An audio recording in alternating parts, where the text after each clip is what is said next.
can go through the motions, right, and facilitate on a platform virtually with remote learners. But I always try to challenge and push people to be more excellent, right? And how can we do that? I'm Celisa Steele. I'm Jeff Cobb, and this is the Leading Learning Podcast.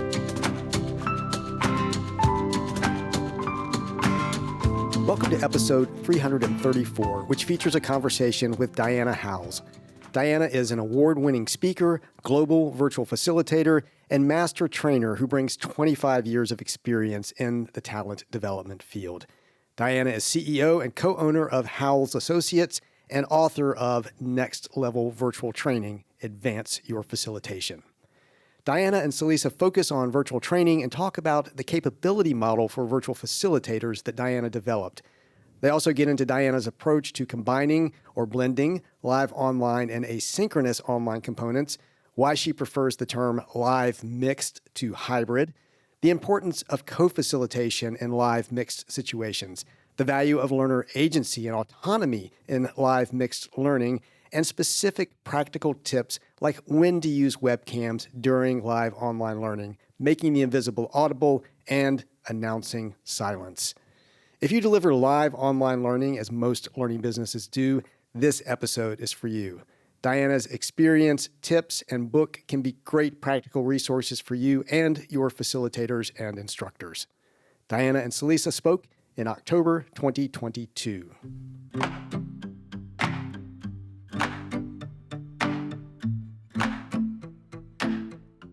You're the author of Next Level Virtual Training, Advance Your Facilitation, and that came out in 2022, which seems like brilliant or serendipitous timing, or perhaps both. Would you tell us a little bit about the origins of this book? When and why did you start work on it? You know, when the pandemic hit, of course, the whole world was suddenly thrown into virtual training. And I had lots of experience working in this field. So I first started doing what we called back then web conferencing. Back in 2000, I had seen a lot of platforms come and go. And I just knew that if I could just really share with the world, right, and help them be more equipped in this new virtual world. And so I started to really put down my ideas, and I noticed that there were some things missing in the field. For example, a way for virtual facilitators to grow in professional development. I had not seen a comprehensive chapter on how to be on camera. Usually there was maybe 1 or 2 pages and some of the existing works. And there really wasn't any dedicated resource on this idea of hybrid learning, right, where we have on-site and online learners together. And so I really thought, because of those gaps in our industry, this would be a great time to really just write this book to really help people be more effective online. Well, I do think it's extremely helpful. And at the core of Next Level Virtual Training is a capability model. And so I have 2 questions I want to ask about that. First, and this is a little bit of an aside, but I would love to get your comments on the difference between a competency model and a capability model. And then second, talk a little bit, if you would, about how you arrived at those 8 key areas of expertise that are covered by the model. Sure, that's a great question. And I'm sure our listeners have different ideas too of capability versus competency. I remember working on the competency, not a competency model 20 years ago. So those competency models have been around for a while. The way that I like to look at it, Celisa, is I look at competence as sort of the destination. We have arrived at full competence levels, and I see capability more as the journey. So, our goal is to be fully competent, but capabilities talk about kind of our growth as we try to get to that ultimate destination. So capabilities are kind of where we are right now. It's this blend of our knowledge and skills, and they grow over time, right? So it helps us track that growth. And so that's why I really wanted to focus on capabilities, helping people be capable in these different areas. As you mentioned, the capability model for virtual facilitators has 8 core areas of expertise. And when I started Celisa, to be honest, it was really challenging work, right? To think about what are the most important areas for virtual facilitators to know. And I started with 16. I based them on my own experience, research in the field, observations, input from trusted colleagues in the industry, and eventually whittled those down and got them down to, I think, maybe 12 or so, and then landed on the 8. So it was very difficult work, lots of iterations, very iterative, but really a nice trajectory, right, to help people on their development. Well, thank you for the distinction between competence and capability, that idea of destination versus journey. I think that's very helpful to think about. And then I love to hear that you started with more and then had to whittle it down to this 8. Do you happen to remember anything that ended up on the cutting room floor? Oh, well, quite a few, but I do remember the names changing a lot too. And at one point, just lots of iterative work. At one point, I remember, I think we had troubleshooting agility. And I just looked at that and I thought that seems a little awkward to say. And so we changed it to agile troubleshooting. And so even the names, right, were changing a lot. They didn't always have 2 words, but as you know, Celisa, usually the product of really repetitive work and hard work is you come out with something that's precise and you say, that's it. Wonderful. So I'm thinking about the impact of the pandemic and how that just pushed even laggards and kind of holdouts to online learning. And I think it seems fair and accurate to say at this point that the majority of people have experienced live online learning. But I'd be curious to hear your assessment of where are we in terms of not just delivering live online learning opportunities, but in designing and facilitating them to be effective? Are we at a tipping point? Are we past a tipping point? How would you describe it? I love that question. It's very insightful. I think that we're probably at a place where everyone has obviously been introduced to these platforms, has had experience in these platforms, has used the tools available to them. We're seeing more use of breakouts, for example. I think using when we're doing live animation or annotation, sometimes people are still a little fearful of using those kinds of tools.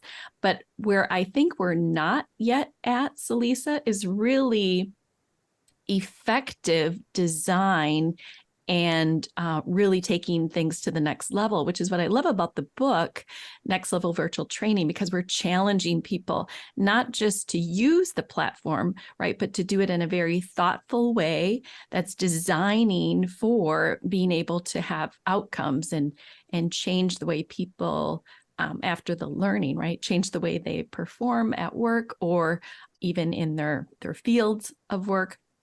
And so there's so many things that we can do to really leverage more of the tools, and then also how we design the workout. So, when we put more thoughtful design into, if I want to have a really deep discussion, maybe I'm going to build in more reflection time. So more than just going through the motions, really being more thoughtful. And I know that when you think about designing live synchronous learning, that you're also thinking about ways to prepare learners for the live sessions and or to follow up with them after those sessions. So you're thinking about pre and post content. And so do you believe that single session learning can be effective, or do you essentially always look to add pre or post content to live online sessions? Yeah, short answer is I have seen those single sessions be effective. So we have seen really good outcomes from those. But the research is so clear that when you have blended learning solutions, we have much better retention, much better application, right? So I do really try to always, and I hope our listeners do too, include some kind of prep work, right? So whether they're looking at a video before we come together online, I just taught a class this week on behavioral styles where we had videos for learners to watch beforehand. what I find is they come more prepared to class, right? To have a good discussion. And that was our experience when we were in the live on class this week. And then, of course, post work. So we have that spaced repetition over time, which only reinforces learning. So what I like to do sometimes is the one by one. So one day after they do something, maybe it's an assignment, 1 week after they do something, 1 month after. So these reinforcements of spreading out our learning and using the live synchronous class as part of that blended solution creates much more effective learning long term. Wonderful. I think that idea of both the spacing and the reinforcement, so much research just tells us how powerful that is if we really want to help learners take the knowledge and skills that we're giving them and really apply them and use them in their life and work. So it makes a ton of sense to me to think about that when you're thinking about the big picture design of live online learning. Exactly. At Tagoras, we're experts in the global business of lifelong learning, and we use our expertise to help clients better understand their markets, connect with new customers, make the right investment decisions, and grow their learning businesses. We achieve these goals through expert market assessment, strategy formulation, and platform selection services. If you're looking for a partner to help your learning business achieve greater reach, revenue, and impact, learn more at tagoras.com/services. You mentioned hybrid learning earlier, and for hybrid, this is where some learners are engaging in person, some learners are engaging online, and that seems fairly tricky, right? That you have to nail kind of not just one, but two delivery methods, and you have to get them right at the same time. So I would just love for you to share your thoughts on the pros and cons of hybrid approaches to learning.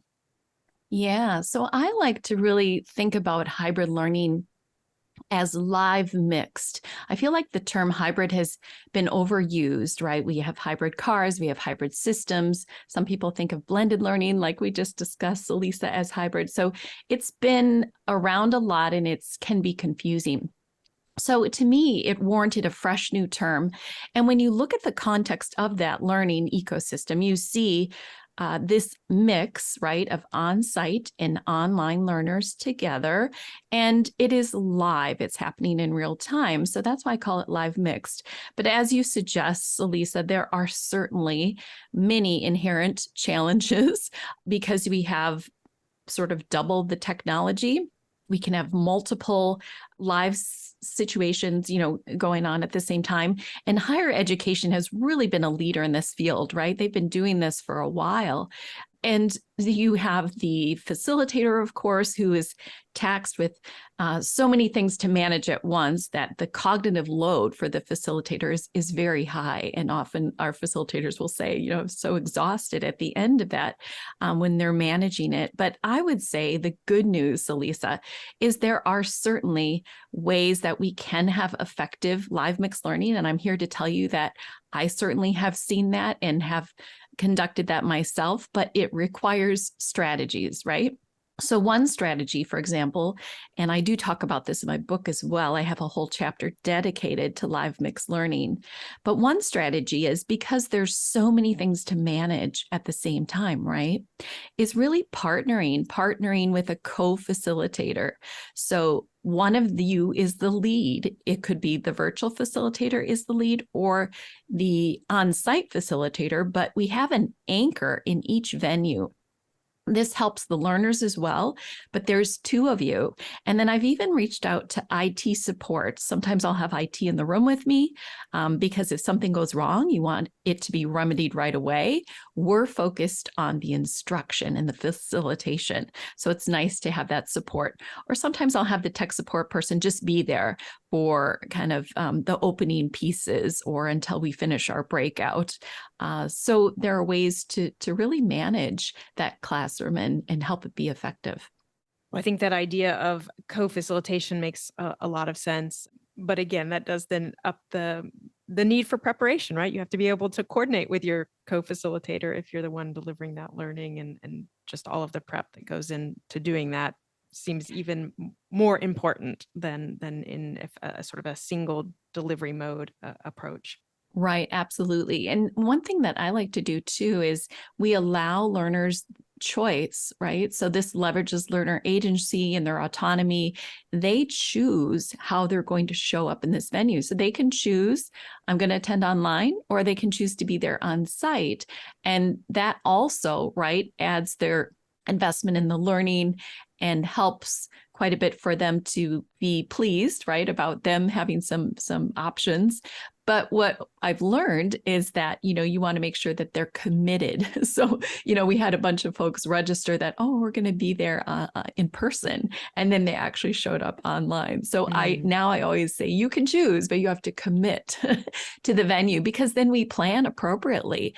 Usually those who choose to attend in person, they like that in-person energy. And so we leverage that and allow them to work together in-person small groups, right, for discussion. And then we have the virtual, those who are online, we have them work together in virtual breakouts. But then we bring everyone back and we do a debrief together. I usually alternate too. So I'll call on somebody virtually, and then I call on somebody in person, and then I call on somebody virtually and then in person. So, really keeping it equitable as well. I'm so glad you added those added details, and in particular, referencing learner agency by giving them the choice that is a real pro of a live mixed option. Yes. So I am curious to get your thoughts on the use of video cameras during live online sessions, and want to know what guidance you have. Seeing a video feed of a facilitator seems to me that it can have this humanizing, personalizing touch, but it could also be a distraction and maybe even contribute to cognitive overload for learners. So what are your thoughts on when and why to use cameras? It's a really important question. And in my book, I talk about this too, about how using the camera, I recommend it be used for purposeful connection moments. So we optimize our use of the webcam because there are many benefits. We can talk a little bit about that. The research studies are showing it's not so much that webcams being on or off make a difference in learning outcomes. That seems to be sort of a wash. But where we are seeing benefits, a Stanford study done in 2015 found that learners said that they felt an increased sense of social presence, which is so important to feel that, right, from the facilitator, as well as an improved experience. So even though cameras being on may not necessarily improve learning outcomes, it is making a difference in their experience, which is so important, and their perception, right, of this facilitator's presence. So when we ask the question, should we use cameras? Yes, because those are really good benefits. And then, of course, Florida State University did a webcam study in 2021 and found too that there was this increased sense of closeness and that people listened better. So the point here, though, is that we don't need the cameras on all the time, right? So using them for purposeful connection moments. So when you have an introduction, when somebody's doing a role play, a teach back, when you're doing a large group discussion, I usually stop showing visuals, bring everybody on camera, encourage them to be camera ready, by the way, before the event. We have our discussion with our faces on camera there. Or sometimes when we do a closing, or if I'm telling a story that supports what we're learning, like those are times, right, where we want to see each other. But you bring up a great point, Celisa, about cognitive overload. Is it too much? So certainly when I'm showing a complex diagram, for example, we want to direct focus.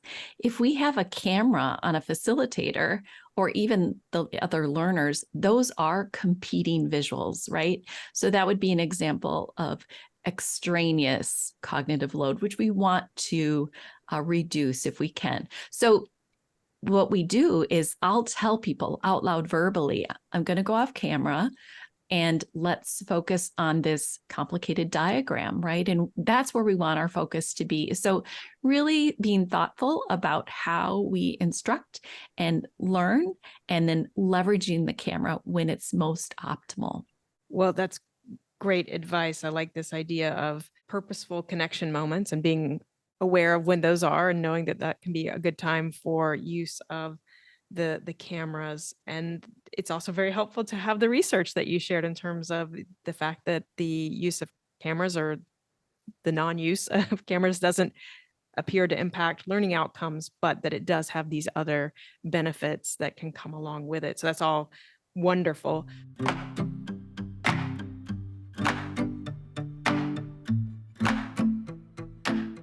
And so we've touched on a few pieces of advice and points of consideration, but just given your depth and breadth of experience, I just would love to get from you another tip or another piece of advice that you would offer virtual listeners who are really looking to improve their virtual facilitation. Oh, yes. One of my favorite topics to talk about. So, we can go through the motions, right, and facilitate on a platform virtually with remote learners. But I always try to challenge and push people to be more excellent, right? And how can we do that? So some tips are, I talk about this in my book as well, but I have a strategy called Make the Invisible Audible. Make the invisible audible by talking your task. What I mean by that is when we're in person and facilitator is sort of getting their slides ready and needs to switch to a different monitor, we don't need to make any commentary about what we're doing because learners can see in person what is happening in the room.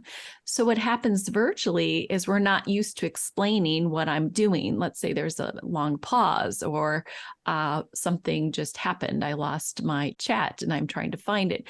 So instead of this awkward pause where learners can feel like, oh, did they lose my connection or did I get disconnected? I have facilitators talk their task. Oh, one moment, I just need to bring up my other PowerPoint here.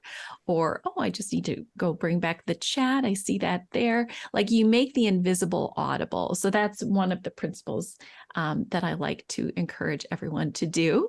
And then to play off this idea of when there is silence, as you know, Celisa, in the learning field and our listeners know, it's so important to have those spaces, those times where we can process and reflect. And sometimes occupational hazard for those of us, right, in education, sometimes we just keep talking. And so really important to have those spaces.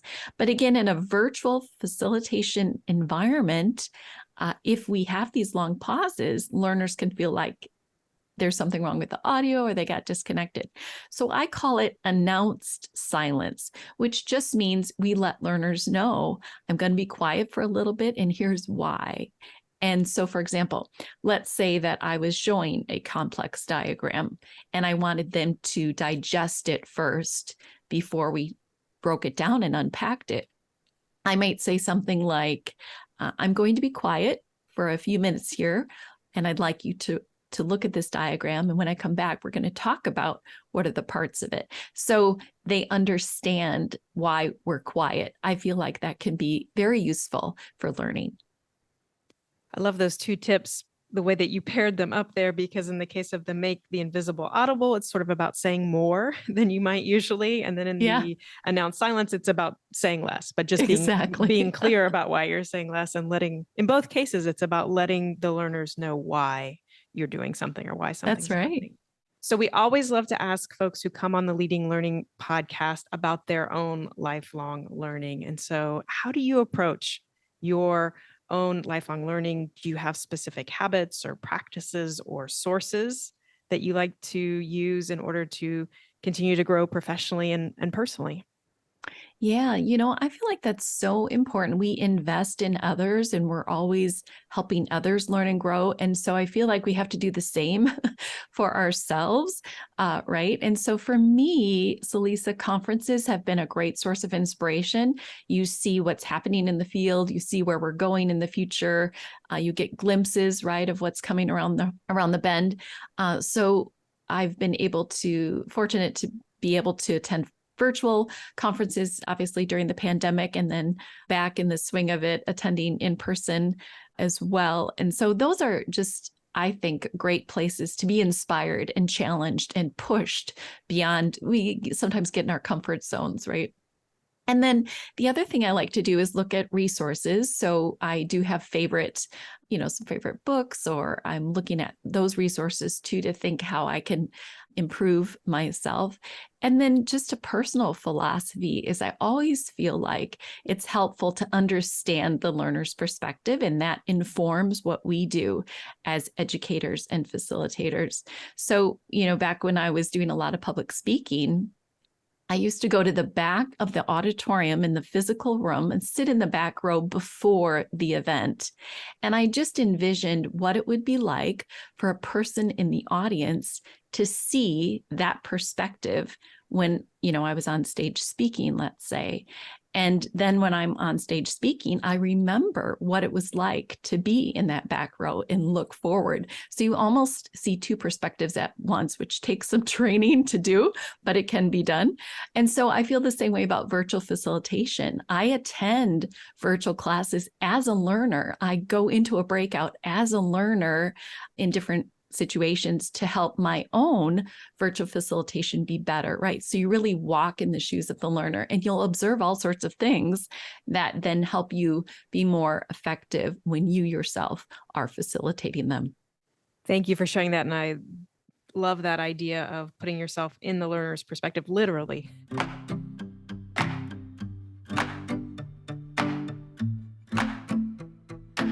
Diana Howles is CEO of Howles Associates and author of Next Level Virtual Training, Advance Your Facilitation.